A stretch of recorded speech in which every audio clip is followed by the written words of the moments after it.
नमस्कार देवियों और सज्जनों, a very good morning to all of you.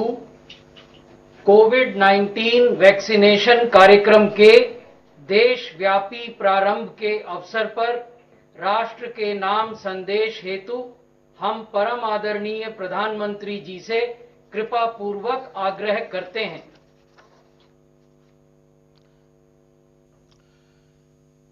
मेरे प्यारे देशवासियों, नमस्कार। आज के दिन का पूरे देश को बेसब्री से इंतजार रहा है।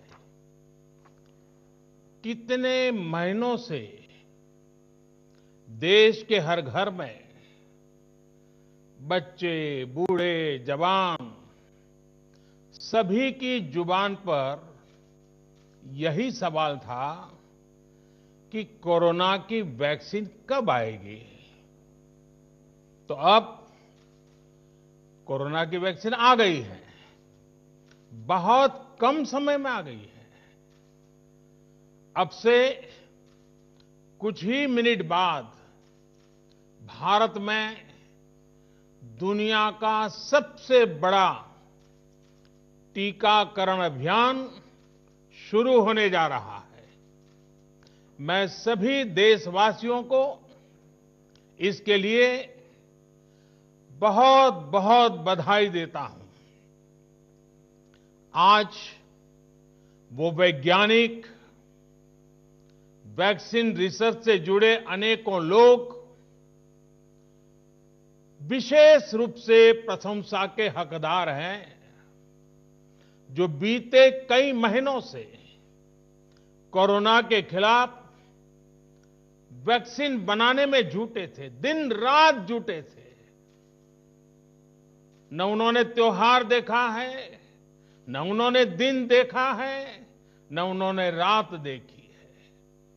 आमतौर पर एक वैक्सीन बनाने में बरसों लग जाते हैं, लेकिन इतने कम समय में एक नहीं, दो मेड इन इंडिया वैक्सीन तैयार हुई है। इतना ही नहीं, कई और वैक्सीन पर भी काम तेज गति से चल रहा है। ये भारत के सामर्थ्य, भारत की वैज्ञानिक दक्षता, भारत के टैलेंट का जीता जागता सबूत है। ऐसी ही उपलब्धियों के लिए राष्ट्रकवि रामधारी सिंह दिनकर जी ने कहा था,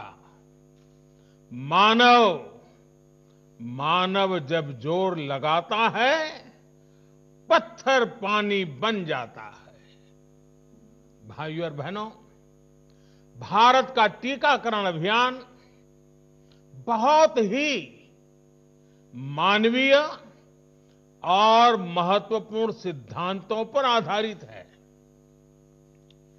जिसे सबसे ज्यादा जरूरी है, उसे सबसे पहले कोरोना का टीका लगेगा। जिसे कोरोना संक्रमण का रिस्क सबसे ज्यादा है, उसे पहले टीका लगेगा। जो हमारे डॉक्टर्स हैं, नर्सेस हैं, अस्पताल में सफाई कर्मी हैं, मेडिकल, पैरामेडिकल स्टाफ हैं, वो कोरोना की वैक्सीन के सबसे पहले हकदार हैं। चाहे वो सरकारी अस्पताल में हो या फिर प्राइवेट में, सभी को ये वैक्सीन प्राथमिकता पर लगेगी। इसके बाद उन लोगों को टीका लगाया जाएगा जिन पर जरूरी सेवाओं और देश की रक्षा या कानून व्यवस्था की जिम्मेदारी है। जैसे हमारे सुरक्षा बल हो गए, पुलिसकर्मी हो गए, फायर ब्रिगेड के लोग हो गए, सफाई कर्मचारी हो गए, इन सभी को ये वैक्सीन प्राथमिकता पर लगेगी। और मैंने जैसा पहले भी कहा है, इनकी संख्या करीब करीब 3 करोड़ होती है। इन सभी के वैक्सीनेशन का खर्च भारत सरकार द्वारा उठाया जाएगा। साथियों, इस टीकाकरण अभियान की पुख्ता तैयारियों के लिए राज्य सरकारों के सहयोग से देश के कोने कोने में ट्रायल्स किए गए हैं, ड्राई रन्स हुए हैं। विशेष तौर पर बनाए गए कोविन डिजिटल प्लेटफॉर्म में टीकाकरण के लिए रजिस्ट्रेशन से लेकर ट्रैकिंग तक की व्यवस्था है। आपको पहला टीका लगने के बाद दूसरी डोज कब लगेगी, इसकी जानकारी भी आपके फोन पर दी जाएगी। और मैं सभी देशवासियों को ये बात फिर याद दिलाना चाहता हूं कि कोरोना वैक्सीन की 2 डोज लगनी बहुत जरूरी है। एक डोज ले लिया और फिर भूल गए, ऐसा गलती मत करना। और जैसा एक्सपर्ट्स कह रहे हैं, पहली और दूसरी डोज के बीच लगभग 1 महीने का अंतराल भी रखा जाएगा। आपको ये भी याद रखना है कि दूसरी डोज लगाने के 2 हफ्ते बाद ही आपके शरीर में कोरोना के विरुद्ध जरूरी शक्ति विकसित हो पाएगी। इसलिए टीका लगते ही आप असावधानी बरतने लगें, मास्क निकाल कर रख दें, 2 गज की दूरी भूल जाएं, ये सब मत करिएगा।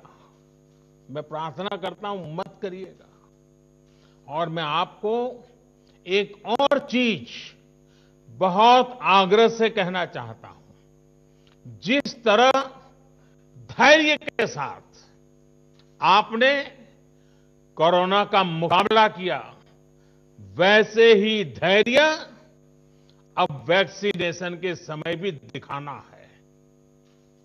साथियों, इतिहास में इस प्रकार का और इतने बड़े स्तर का टीकाकरण अभियान पहले कभी नहीं चलाया गया है। ये अभियान कितना बड़ा है, इसका अंदाज आप सिर्फ पहले चरण से ही लगा सकते हैं।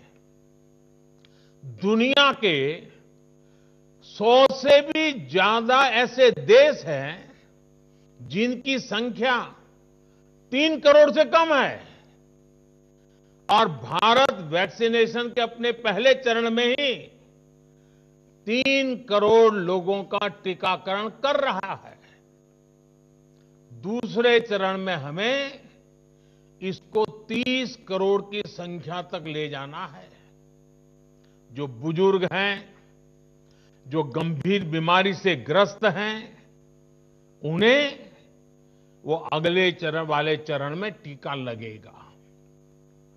आप कल्पना कर सकते हैं, 30 करोड़ की आबादी से ऊपर के दुनिया के सिर्फ 3 ही देश हैं, खुद भारत, चीन और अमेरिका। और कोई भी देश ऐसा नहीं है जिनकी आबादी इनसे ज्यादा हो। इसलिए भारत का टीकाकरण अभियान इतना बड़ा है, और इसलिए ये अभियान भारत के सामर्थ्य को दिखाता है। और मैं देशवासियों को एक और बात कहना चाहता हूं। हमारे वैज्ञानिक, हमारे एक्सपर्ट्स जब दोनों मेड इन इंडिया वैक्सीन की सुरक्षा और प्रभाव को लेकर आश्वस्त हुए, तभी उन्होंने इसके इमरजेंसी उपयोग की अनुमति दी है। इसलिए देशवासियों को किसी भी तरह के प्रोपेगेंडा, अफवाहें, दुष्प्रचार से बचकर रहना है।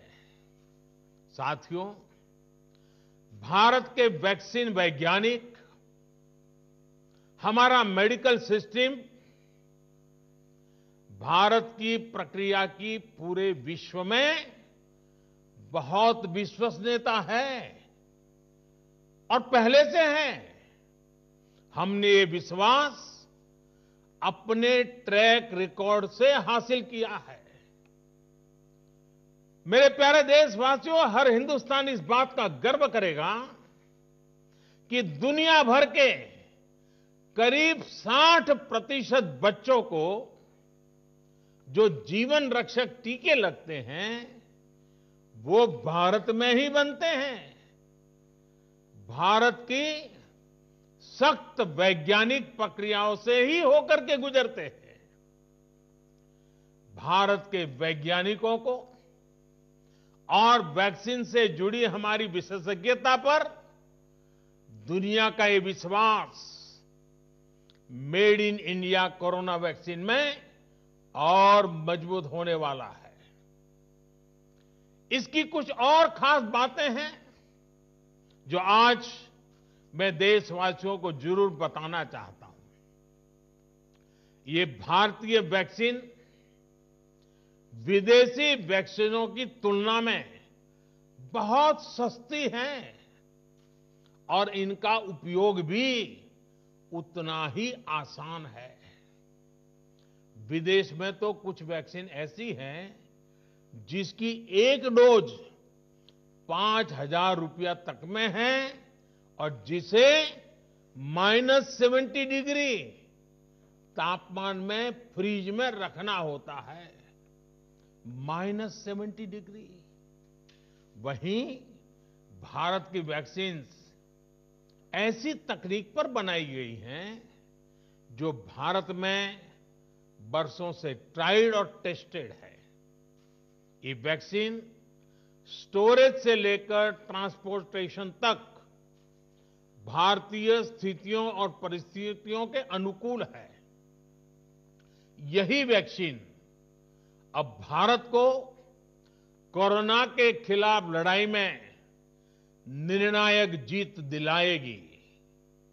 साथियों, कोरोना से हमारी लड़ाई आत्मविश्वास और आत्मनिर्भरता की रही है। इस मुश्किल लड़ाई से लड़ने के लिए हम अपने आत्मविश्वास को कमजोर नहीं पड़ने देंगे।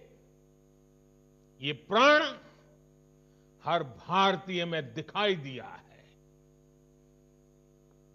संकट कितना ही बड़ा क्यों न हो, देशवासियों ने कभी आत्मविश्वास खोया नहीं।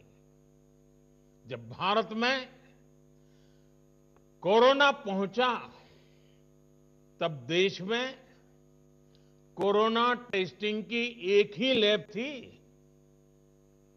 हमने अपने सामर्थ्य पर विश्वास रखा और आज 2300 से ज्यादा लैब्स का नेटवर्क हमारे पास है।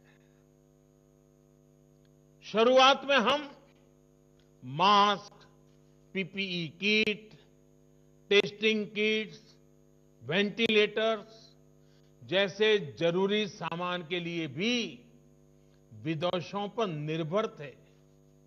आज इन सभी सामानों के निर्माण में हम आत्मनिर्भर हो गए हैं और इनका निर्यात भी कर रहे हैं। आत्मविश्वास और आत्मनिर्भरता की इसी ताकत को हमें टीकाकरण के इस दौर में भी सशक्त कर रहा है। साथियों, महान तेलुगु कवि श्री गुराजाड़ा अप्पा राव ने कहा था, सौंत लाभम कौंत मानुको सौंत लाभ कौंत मानुकु पौरु गुवाडिकी तोड़ू पाडबोए देश मंटे मट्टी कादोई देश मंटे मनुष्य लोय यानी हम दूसरों के काम आए ये निस्वार्थ भाव हमारे भीतर रहना चाहिए। राष्ट्र सिर्फ मिट्टी, पानी, कंकड़, पत्थर से नहीं बनता, बल्कि राष्ट्र का अर्थ होता है हमारे लोग। कोरोना के विरुद्ध लड़ाई को संपूर्ण देश ने इसी भावना के साथ लड़ा है। आज जब हम बीते साल को देखते हैं तो एक व्यक्ति के रूप में, एक परिवार के रूप में, एक राष्ट्र के रूप में हमने बहुत कुछ सीखा है, बहुत कुछ देखा है, जाना है, समझा है। आज भारत जब अपना टीकाकरण अभियान शुरू कर रहा है तो मैं उन दिनों को भी याद कर रहा हूं। कोरोना संकट का वो दौर जब हर कोई चाहता था कि कुछ करें, लेकिन उसको उतने रास्ते नहीं सूझते थे। सामान्य तौर पर बीमारी में पूरा परिवार बीमार व्यक्ति की देखभाल के लिए जुट जाता है, लेकिन इस बीमारी ने तो बीमार को ही अकेला कर दिया। अनेकों जगह पर छोटे छोटे बीमार बच्चों को मां से दूर रहना पड़ा। मां परेशान रहती थी, मां रोती थी, लेकिन चाहकर भी कुछ कर नहीं पाती थी। बच्चे को अपनी गोद में नहीं ले पाती थी। कहीं बुजुर्ग पिता अस्पताल में अकेले अपनी बीमारी से संघर्ष करने को मजबूर थे। संतान चाहकर भी उसके पास नहीं जा पाती थी। जो हमें छोड़कर चले गए, उनको परंपरा के मुताबिक वो विदाई भी नहीं मिल सकी जिसके वो हकदार थे।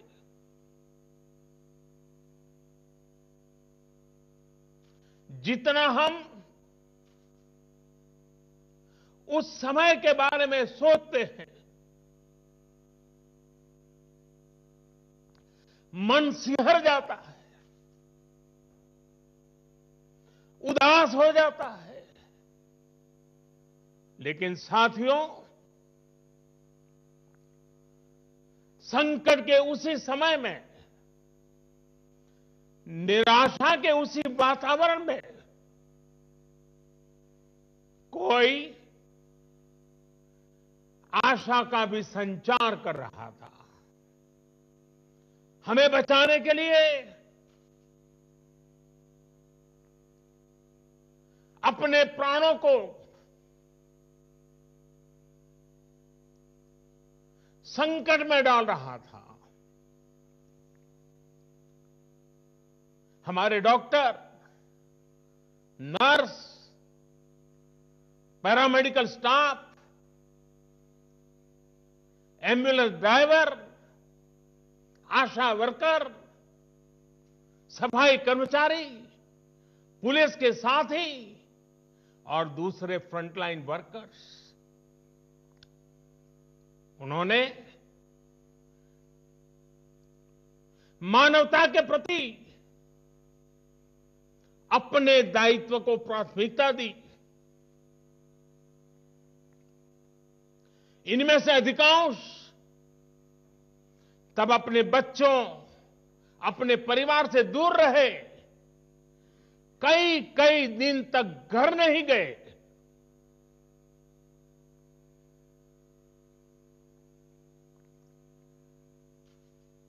सैकड़ों साथी ऐसे भी हैं जो कभी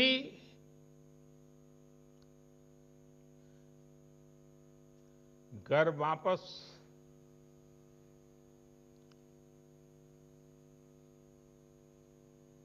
लौट ही नहीं आ पाए। उन्होंने